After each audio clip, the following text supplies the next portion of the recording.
आज हम लेकर आए हैं आपके लिए भिंडी की सब्जी की चटपटी रेसिपी जो आप सभी को बहुत पसंद आएगी। नमस्कार दोस्तों, स्वागत है आपका मेरे channel ST food and lifestyle में। अगर आपने अभी तक मेरे चैनल को सब्सक्राइब नहीं किया है तो सब्सक्राइब ज़रूर करें।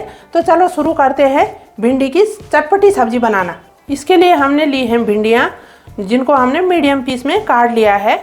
तो भिंडी काटते टाइम आप इस बात का ध्यान रखें कि भिंडी को एक तो आगे और पीछे का ये टुकड़ा निकाल देना है और भिंडी को देख के काटना है। कई बार भिंडी के अंदर कीड़े या कोई काली हुई रहती है, तो अगर हम चॉपर में ऐसे चॉप करके काटेंगे तो दिखते नहीं है, इसलिए आप हाथ में उठाकर इस तरीके से ही भिंडी को काटें। और भिंडी का एक ध्यान रखना ज़रूरी है कि भिंडी कच्ची कच्ची लें, ज़्यादा सख्त ना लें, नहीं तो उसके बीज पके हुए होते हैं तो अच्छे नहीं लगते हैं खाने में। और भिंडियों को जब भी आप बनाएं तो कम से कम 2 घंटे पहले धो के सुखा दें। गीली भिंडी ना बनाएं, नहीं तो भिंडी चिपचिपी हो जाती है। तो इस बात का ध्यान आप ज़रूर रखें। हमने ये जो भिंडी ली थी लगभग 300 ग्राम के करीब ली थी, तो इनको हमने काट लिया है। इसके साथ हमने लिए हैं 2 मीडियम साइज़ के प्याज, जिनको हमने छील के धो लिया है। तो अब हम इन्हें भी मोटा मोटा काट लेंगे। प्याज भी हमारा कट चुका है और अब हम शुरू करते हैं इसको बनाना। हमने गैस ऑन कर दिया है और उसमें रख दी है कढ़ाई, और अब हम इसमें डाल देंगे कढ़ाई में तेल। तो तेल हम सरसों का तेल यूज़ कर रहे हैं, क्योंकि भिंडी की सब्ज़ी का टेस्ट सरसों के तेल में बहुत अच्छा आता है। सरसों के तेल को हम अच्छी तरह से गर्म होने देंगे।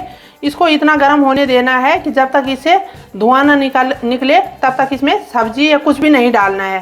तेल के अच्छे से गर्म होने के बाद हम गैस का फ्लेम कर देंगे मीडियम, और इसमें डाल देंगे हम हींग। और हींग डालने के तुरंत बाद हम इसमें थोड़ा सा जीरा डाल देंगे और जीरा थोड़ा चिटकने देते हैं। तो जीरा चिटकने के बाद हम इसमें तुरंत भिंडी डाल देंगे। इसमें हमने पहले प्याज नहीं डालना है, पहले भिंडी डालनी है और इस तरह से इसको अच्छी तरह से चला लेना है। तो भिंडी को मिलाने के बाद हम इसमें मसाला डाल लेते हैं। तो 1 चम्मच हमने धनिया पाउडर डाल लिया है, 1 चम्मच लाल मिर्ची पाउडर और आधे से भी कम हल्दी डाल दी है। और अब हम इसे अच्छी तरह से मिला लेते हैं। तो 3 से 4 मिनट हम इसे इसी तरह से पकने देंगे। हमने इसे खुले में ही चलाते हुए पका लिया है और ये देखना हमारी भिंडी हल्की सी सॉफ्ट भी हो गई हैं। तो अब हम इसमें प्याज डाल देंगे। तो प्याज बाद में डालने से इसका बहुत अच्छा फ्लेवर आता है। और जैसे हम इसमें प्याज डालेंगे वैसे हम इसमें नमक भी ऐड कर देंगे। तो नमक आप अपने स्वाद अनुसार ले सकते हैं।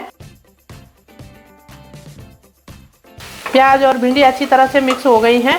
तो अब हम इसे 3 से 4 मिनट तक ढक देंगे और ढकने के बाद हम इसे मीडियम आंच पे पकने देंगे। इसके बाद हम इसका ढक्कन उठा के देख लेते हैं। तो ये चेक करके देखते हैं कि हमारी भिंडी कैसे हुई।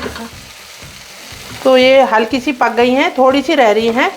तो इसे एक बार फिर हम ढक के 3 से 4 मिनट के लिए पकने देते हैं।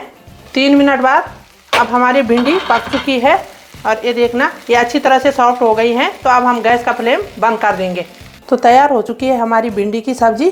आप भी इसे इस तरह से एक बार ज़रूर ट्राई करें और हमें बताएं कि आपको कैसे लगी। वीडियो पसंद आने पे लाइक करें, शेयर करें और चैनल को सब्सक्राइब करना ना भूलें।